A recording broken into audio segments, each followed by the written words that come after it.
श्रवण आपने किया। ये कथा के मूल रूप से इसमें दो बड़े सुंदर भक्त हैं।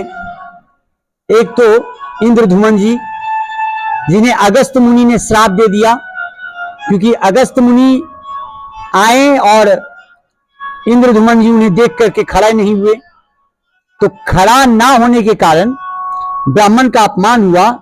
इससे मुनि जो थे, अगस्त मुनि, उन्होंने श्राप दिया कि तू गज के रूप में जन्म हो तेरा।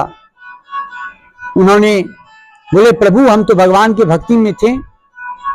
तो अगस्त मुनि को अनुभव हुआ कि नहीं, मुझे श्राप नहीं देना चाहिए था।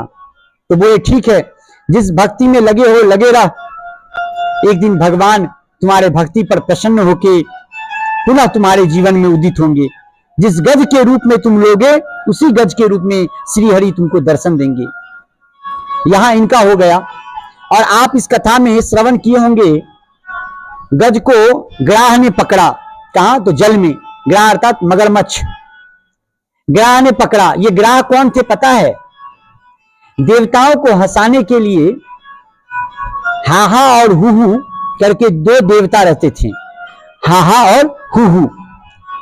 ये हुहू जो थे, ये एक दिन देवर मुनि से मजाक करने के लिए, एक समय देवर मुनि जल में स्नान करने के लिए उतरे, नदी में जीव उतरे, तो हुहू ने क्या किया, नीचे धीरे से आकर के पांव पकड़ लिया। अब ये तो साधु संत देवर मुनि डर गए, डरते हुए बाहर भागे। तो हंसते हुए हुहू जल से बाहर निकला। तो बोले रे मूर्ख, मैं तुम्हें श्राप देता हूं कि तू जिस जल में है उसी तरह तू इस जलचर प्राणी बन जा, अर्थात तू ग्राह के रूप में तेरा जन्म हो। हुहू ने फिर क्षमा चाहा, बोला नाथ हमें क्षमा कर दे, हमसे अपराध हो गया और मेरा काम ही तो है मजाक करना। मैं देवता मानव साधु संत को तो हंसाता हूं, फिर मुझे श्राप क्यों? देवर मुनि को लगा शायद ये बालक सही कह रहा है।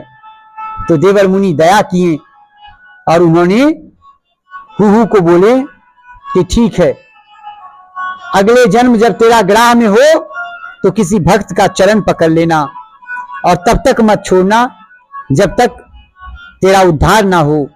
मैं तुम्हें आशीर्वाद देता हूं कि भगवान आएंगे और जिस भक्त को तू पकड़ा रहेगा, भक्त से पहले तेरा उद्धार करेंगे। तो इसीलिए कहते हैं कि भक्त के चरण में जो रहता है भक्त, वही भक्त भगवान को सबसे अधिक प्रिय होता है। हो हमेशा भक्तों के चरण में रहिए, अपने हृदय में भक्ति को लाइए, और जो भक्ति लाए